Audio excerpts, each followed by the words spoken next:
चलिए question number जो है 8 तक का हम लोग सॉल्यूशन देख लेते हैं। अब क्वेश्चन नंबर 9 की तरफ आते हैं। क्वेश्चन नंबर 9 में बोल रहा है कि एक 3 सेंटीमीटर 4 सेंटीमीटर और 5 सेंटीमीटर अर्धव्यास के 3 गोलक को गलाकर एक बहुत बड़ा गोलक बनाया गया। तो बड़े गोलक का आपसे क्या पूछ दिया, अर्धव्यास क्या। बात समझिएगा, 3 छोटा गोलक था, ये इसका रेडियस दिया हुआ है आपका 3 सेंटीमीटर। ओके, इसका रेडियस, इसको R1 मान लो, इसको R2, इसका रेडियस कितना है 4, और ये R3 और इसका जो रेडियस है वो 5। और इन सबको जो है गलाया गया और एक बड़ा सा गोलक बनाया गया, और इसका आपसे पूछ दिया, कैपिटल R लिख दिया हूँ कि ये कितना होगा।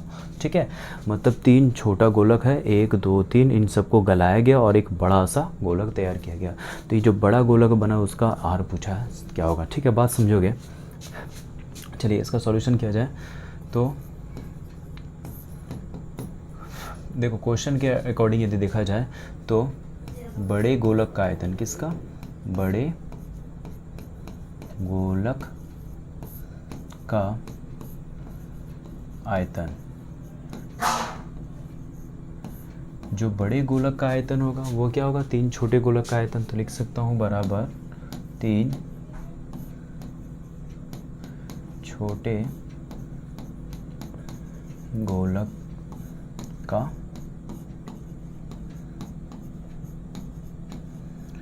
देखो जो बड़ा वाला गोलक का आयतन है, आखिर में वो जो तीनों है इन्हीं का आयतन के बराबर ये होगा ना, क्योंकि इन्हीं को गलाकर ये बड़ा वाला बनाया गया है। ठीक है, तो लिख सकता हूँ ऐसे, बड़े गोलक का आयतन है इसलिए इसका आयतन का फॉर्मूला आप लिख दो क्या, 4/3 पाई कैपिटल R का क्यूब। और R यहाँ पे फिगर के थ्रू आप दिखा दोगे कि वो बड़े गोलक का अर्धव्यास है, वह बराबर लिख दूंगा 3 छोटे गोलक का आयतन। तो समझ लो 4/3 पाई, छोटा वाला पहला वाला है वो R1 का क्यूब, फिर सेकंड वाला का आयतन लिखूंगा 4/3 पाई और R2 का क्यूब, प्लस 4/3 पाई और R3 का क्यूब। चलिए इसको सॉल्व किया जाए।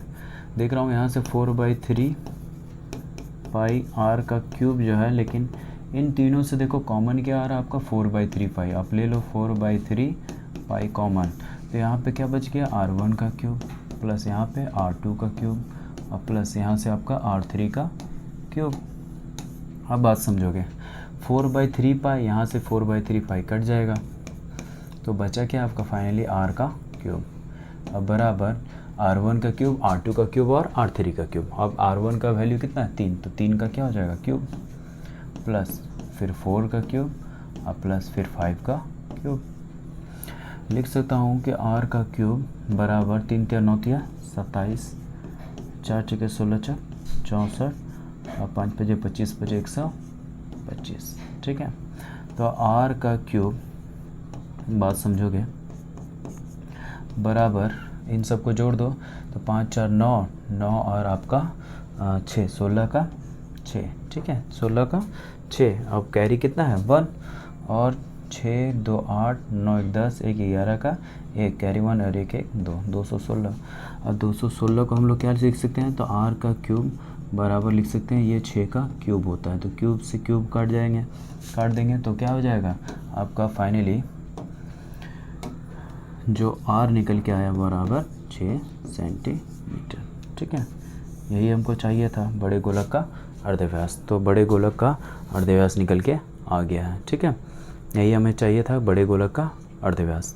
अब यहाँ पे आप लिख सकते हो, तो बड़े गोलक का अर्धव्यास बराबर 6 सेंटीमीटर। ठीक है, तो यहाँ लिख दो, अतः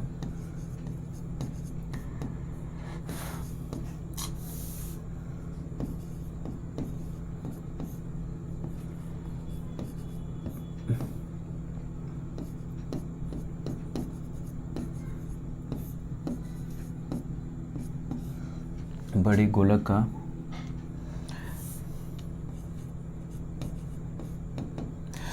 बड़े गोलक का अर्धव्यास क्या,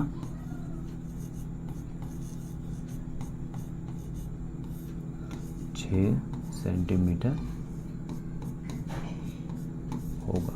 यही हमें निकालना था, है ना, बड़े गोलक का अर्धव्यास। अतः बड़े गोलक का जो अर्धव्यास होगा वो ये निकल के आएगा। ठीक है, तो इसे है, इसे आप लोग नोट डाउन कर सकते हैं। ओके।